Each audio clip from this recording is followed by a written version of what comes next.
అందరికీ నా నమస్కారాలు. ఎమ్మెల్యే గారు ఎంత దూరదృష్టితో పనిచేస్తున్నారు అనే దానికి ఈ రోజు జరిగింది మనకి నిదర్శనం.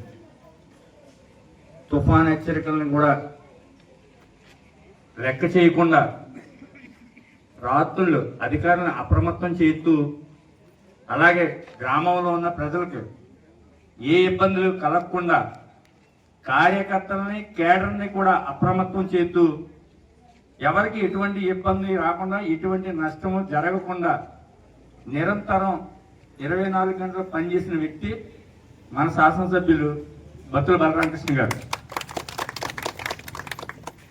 అంతేకాదు, నష్టం ఎక్కడైతే వాటిల్లిందో దాన్ని వెంటనే గుర్తించి సంబంధిత అధికారులతో రిపోర్ట్ తయారు చేయించి గవర్నమెంట్కి పంపించడంలో నిరంతరంగా కృషి చేసిన వ్యక్తి మన ఎమ్మెల్యే బత్తుల బలరామకృష్ణ గారు.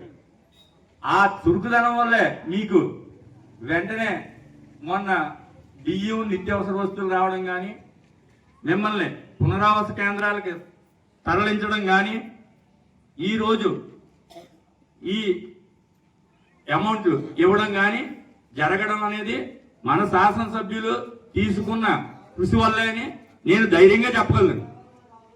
అలాగే పెద్దలందరూ చెప్పినట్టు ప్రజల కష్టాల నిమిత్తం సీఎం రిలీఫ్ ఫండ్లు అవ్వచ్చు, ఇక వేరే ఇతర అవసరాలు దేనికైనా సరే నాయకుల దగ్గరికి వెళ్ళి నాయకులే చెప్పాలి, నాయకులే తీసుకురావాలనేది లేకుండా ఎమ్మెల్యే గారి దృష్టి వస్తే వెంటనే స్పందించి పనిచేసి చూపించగల సత్తా ఉన్న నాయకుడు మన బత్తుల బలరామకృష్ణ గారు అని నేను